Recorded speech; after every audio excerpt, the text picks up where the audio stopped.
Olá pessoal, tudo bem?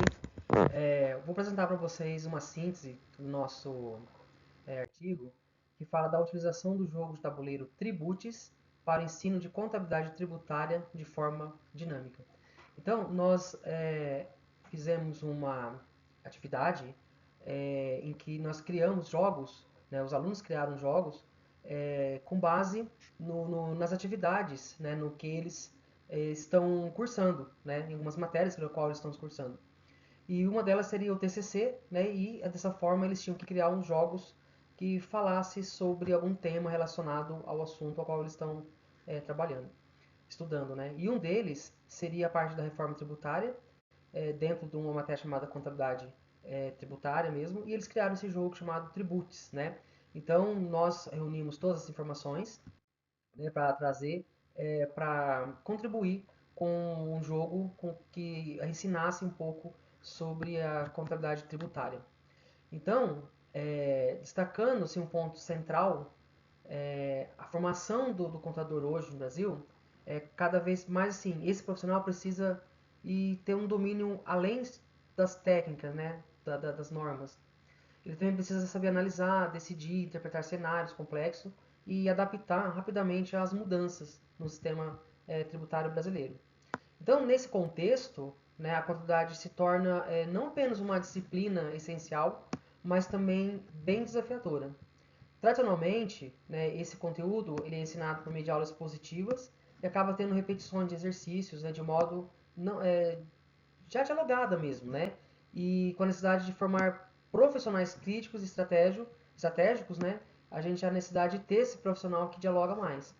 Então foi a partir dessa constatação e pela dificuldade também da, da, da matéria em si que surgiu então esse estudo, que é para investigar se essa metodologia, né, ativa, o jogo de tabuleiro, ele pode tornar o aprendizado da contabilidade tributária mais claro. A hipótese nossa é que sim, né, ele torna mais significativo e engajador.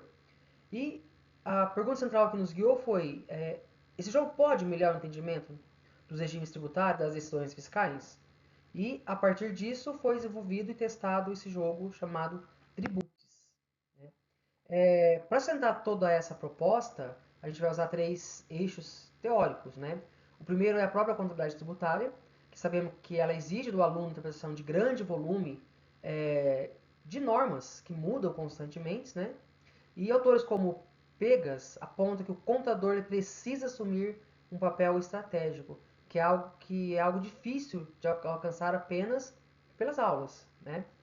Então, e o segundo são as metodologias ativas de aprendizagem, e como destaca Moran, quando o aluno é colocado no centro do processo da aprendizagem, ela torna mais profunda, né? Ela é mais participativa, é mais conectada à realidade. A gente diz que é aquele momento em que o aluno pode errar, né? Por enquanto ele está o quê? Como um aluno, ele está aprendendo.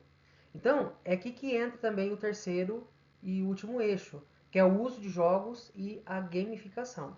Né, os jogos, o uso de jogos propriamente ditos, né, e a gamificação seria elementos que tem dentro dos jogos. Então, pesquisadores como Dickman, Retondale, Pigro e Carvalho, eles mostram que o jogo oferece exatamente isso, né, que é aquele aprendizado que a contabilidade precisa. Que ela tem que ter interação, visualização, processo, tomar decisão, um feedback rápido, né, e engajamento. E jogos de tabuleiro em especial têm a vantagem de contato físico, né, e a interação social, elementos que favorecem muito a aprendizagem, né.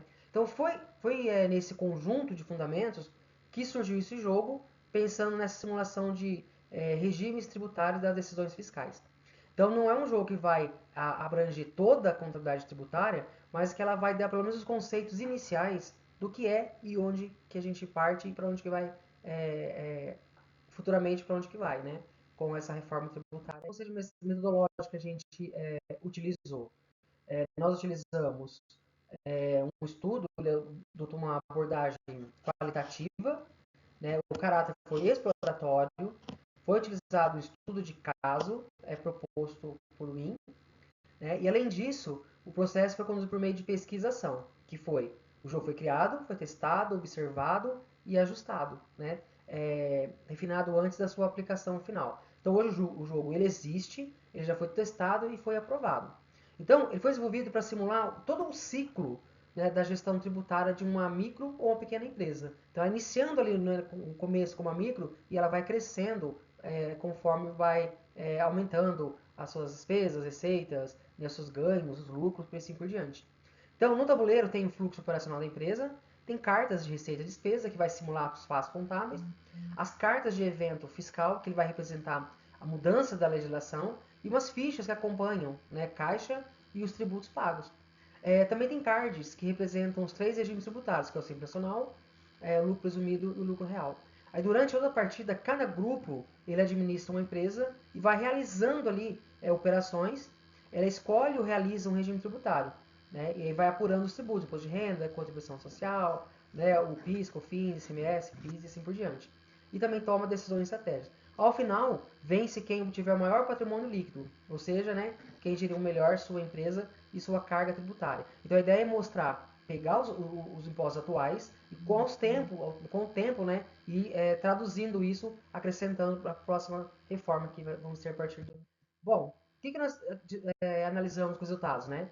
Então ele foi bastante significativo, né? Primeiro, o design do jogo foi muito elogiado. Os alunos puderam comparar na prática os três regimes tributários, algo que no ensino tradicional às vezes demora um pouco mais tempo, ele conseguiu ver de uma forma mais rápida, né? E em termos quantitativos, os resultados também foram bem expressivos, tá? Então, tiveram altas médias entre 4,7 de motivação e 4,8 para compreensão dos regimes tributários. Então, esses resultados confirmam o que a literatura aponta, né? Que os jogos tabuleiros têm grande potencial para trabalhar conteúdos, tá? Essa foi a análise que a gente teve e podemos confirmar que o jogo mostrou que é possível unir rigor técnico e ludicidade, tá? Agradeço e aqui ficam minhas referências bibliográficas. Muito obrigado, até mais.